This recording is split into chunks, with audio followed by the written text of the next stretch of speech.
Hello everyone, my name is Jane, and today I'm going to talk about all the duologies on my TBR. So duologies are really fun. It's not a standalone where you don't have enough depth in the story, but it's also not a series that you need to commit to. Like once you finish reading the first book, you have only one more book to finish the duology, which is really fun. And I don't read a lot of duologies, so for it's a really cool format, but I do own a good amount of duologies, and also I only acquired 2 new duologies in my previous video in my book haul. So I do have a lot of duologies now on my TBR, and I just thought sharing those duologies with you today. The majority of them are fantasy, and yes, I'm just going to talk about them, not in any order. I'm just going to show you all the duologies that I have on my TBR. And firstly, I want to start with the only duology here that only the second book is on my TBR, because I already read the first book, and this is the These Witches Don't Burn duology by Isabel Sterling. The second book is This Coven Won't Break, and this is basically a YA contemporary fantasy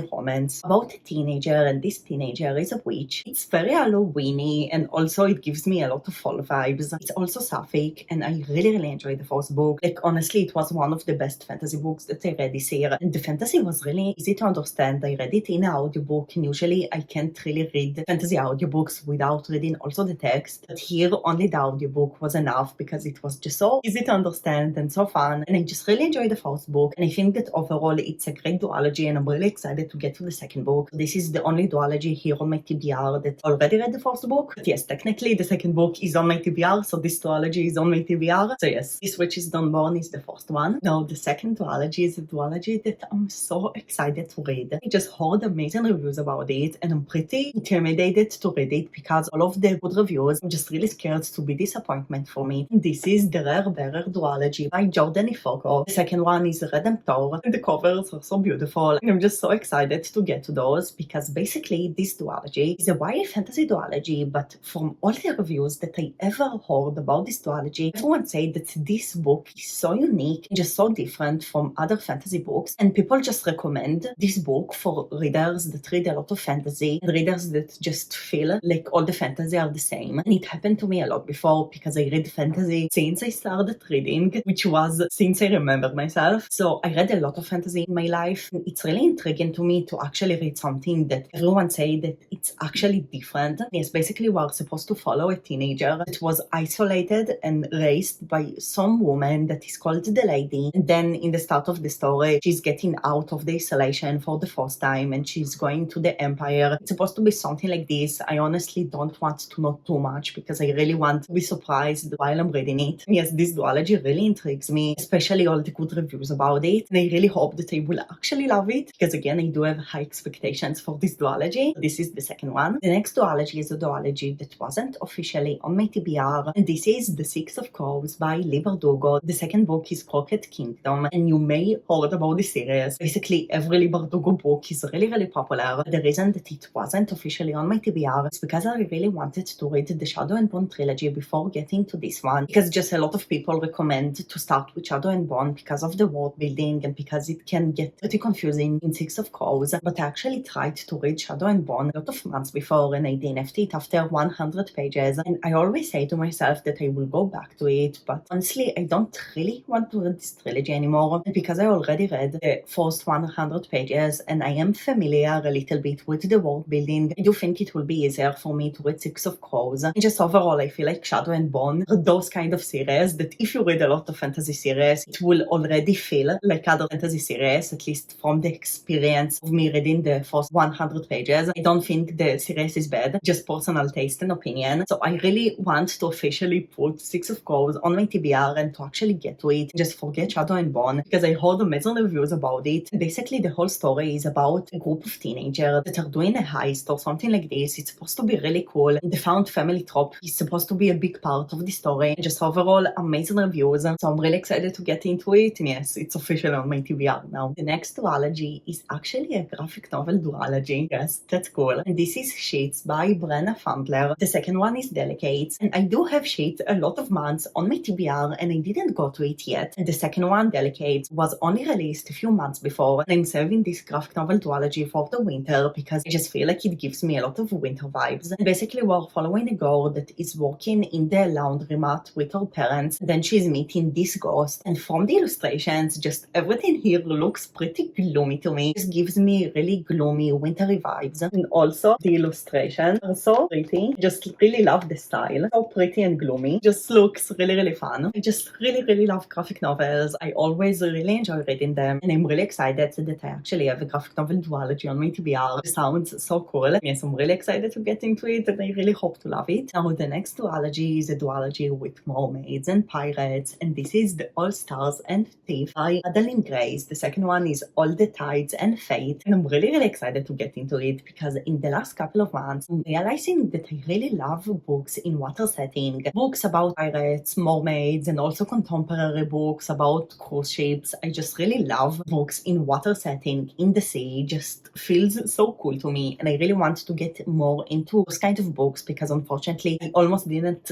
read any books about pirates and stuff like this. I feel like this duology is perfect for this kind of mood. And basically here we're following a princess, and in this kingdom she needs to prove herself to be the next master of souls. But in the beginning of the story she's supposed to fail in proving herself. Then she's getting a shelter with some pirates, and it just looks so cool to me. Honestly, the thing that intrigues me the most is the setting, but the last pirate book that I read, I really love the setting, so I really hope also to love this one. I did hear a lot of good reviews about this duology. This is a duology, so it's always fun because I don't need to commit to a long series, and it just sounds really, really cool, and I really hope to get to it soon. The next duology is another YA fantasy duology, and this is Kingdom of the Wicked by Kerry Maniscalco, and the second one is Kingdom of the Curse, and the covers looks so stunning. They are just so beautiful, and I hold this duology not a long time ago, and I'm really, really excited to get into it because basically we're following a witch, and I do realize that I also really love books about witches, like you can maybe guess from also This Witch is Born. But overall, the main character of the story, her sister, was murdered because they are witches, and she's trying to get revenge. And it's also a romance, and from what I realized, the romance takes a big part of the story. Everyone say that the guy here is really hot, and actually the second book is supposed to be new adult and not YA because it's supposed to be steamy, which sounds really, really fun. And yes, I'm really excited to get into it. This is those kind of duologies that I'm actually not sure if I'm going to love, because from what I realize, it's pretty character driven, and I am a plot driven reader, but I really wish that I will still love it because it just sounds so cool. And again, I do love books about witches, and yes, I really hope to get to it soon because it really gives me fall and winter vibes. It just sounds like a duology which will be perfect to read in a rainy day or something like this. Yes, I'm really excited to get into it, and hopefully I will actually love it. Now, the next duology is actually a duology that I forgot that I own. I have it for a year, and I just forgot that I have these books on my TBR, and this is the American Royals duology by Trin McGee. The second book is Majesty, and basically this sounds like a really, really cool concept because we are following an alternative reality where George Washington, instead of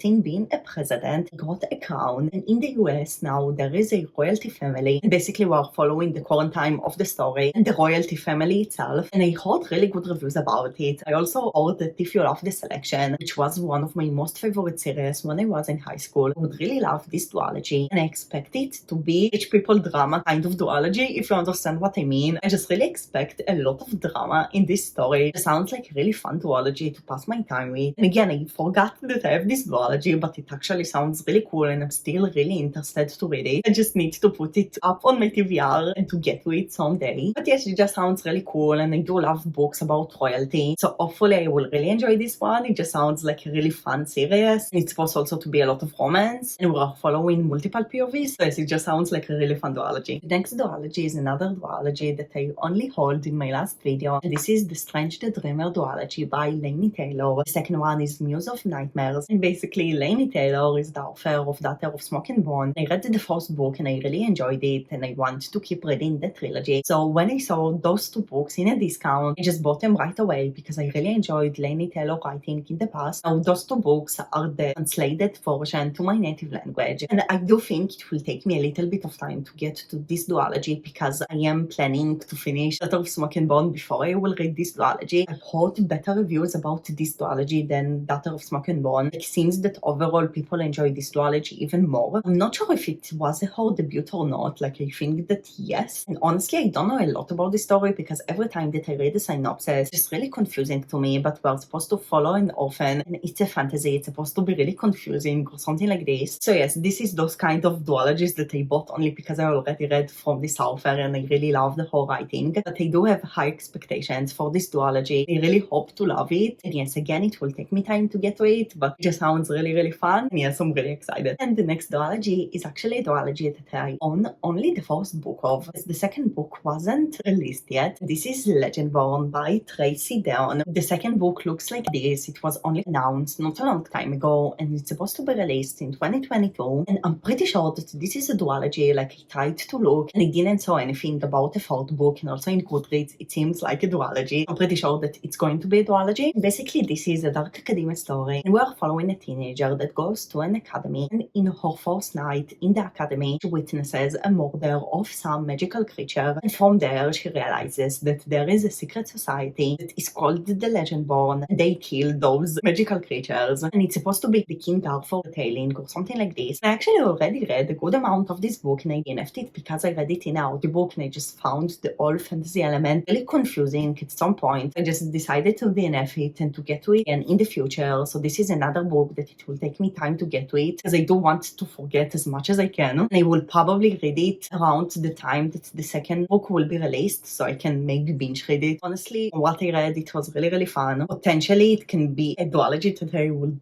really love, and also the reviews about this duology are really amazing. And yes, it's supposed to be a duology. Like, so far it seems like a duology, and it was really fun, so I hope that I will love it even more when I will get back to it in the future, and I will get the second book when the second book would be released. So yeah, so those were all the duologies on my TBR. I like duologies, are really fun. I don't read a lot of them, but like you can see, I do have them on my TBR, so I will probably read more and more duologies. And yes, I really hope that you enjoyed this video. Until my next video, you can check more videos with me, and I will see you in the next one. Bye everyone!